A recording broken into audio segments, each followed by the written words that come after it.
The Lion Inside. In a dry, dusty place where the sand sparkled gold stood a mighty flat rock, all craggy and old. And under that rock, in a tiny full house, lived the littlest, quietest, meekest brown mouse. He was so very tiny, so incredibly small, that nobody noticed him, ever, at all. He got trod on and sat on and missed out for fun, ignored and forgotten. Yes, mouse life was tough. Meanwhile, far above, on top of the rock, times were quite different. It was lion o'clock.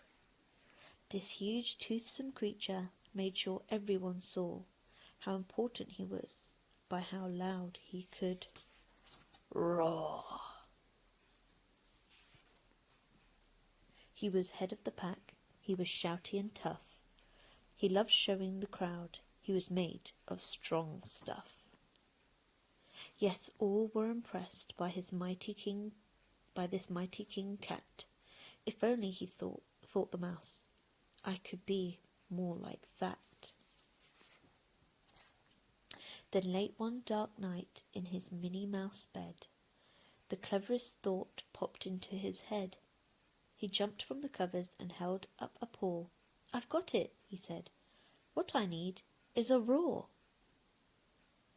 I mean, what if this mouse with the weeniest squeak was a little more grrr and a little less meek? Well, he'd still be the smallest of fuzzy brown mouse, but he'd make friends and join in, and life would be nice.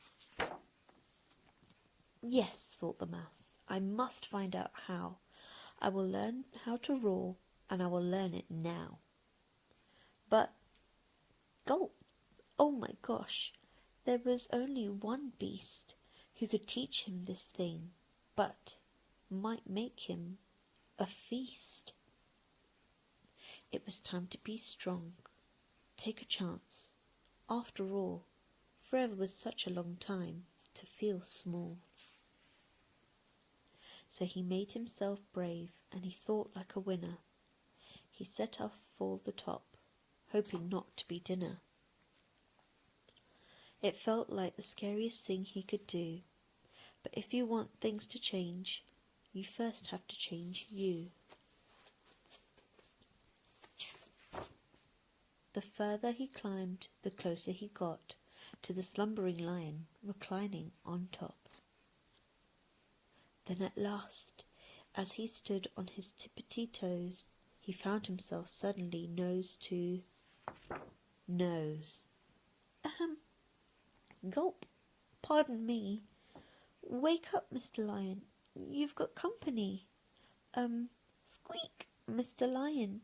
What I've come to you for is squeak.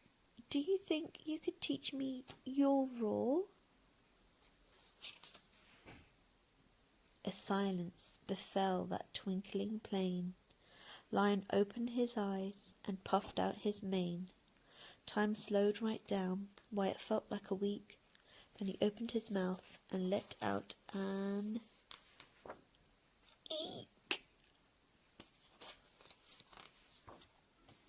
The lion was shaking, his paws all a fumble. He was backing away with a scrambling tumble. Don't hurt me, he whimpered. Oh, try to be nice. Well, my goodness, this lion was frightened of mice. Don't worry, Mouse peeped. I'm a friend, not a foe. Let's rock this together. We'll have fun, don't you know? That was a magical moment for sure, when Mouse didn't feel at all small any more. He had found his true voice and learned to speak out, and for that you don't need a roar or to shout. From that day and always, the two were quite a pair. They both liked that rock better, now the rock was to share. The mouse, while still little, felt big in his head, and Lion, he still roared, but with laughter instead. Yes, that day they both learned that no matter your size, we all have a mouse and a lion inside.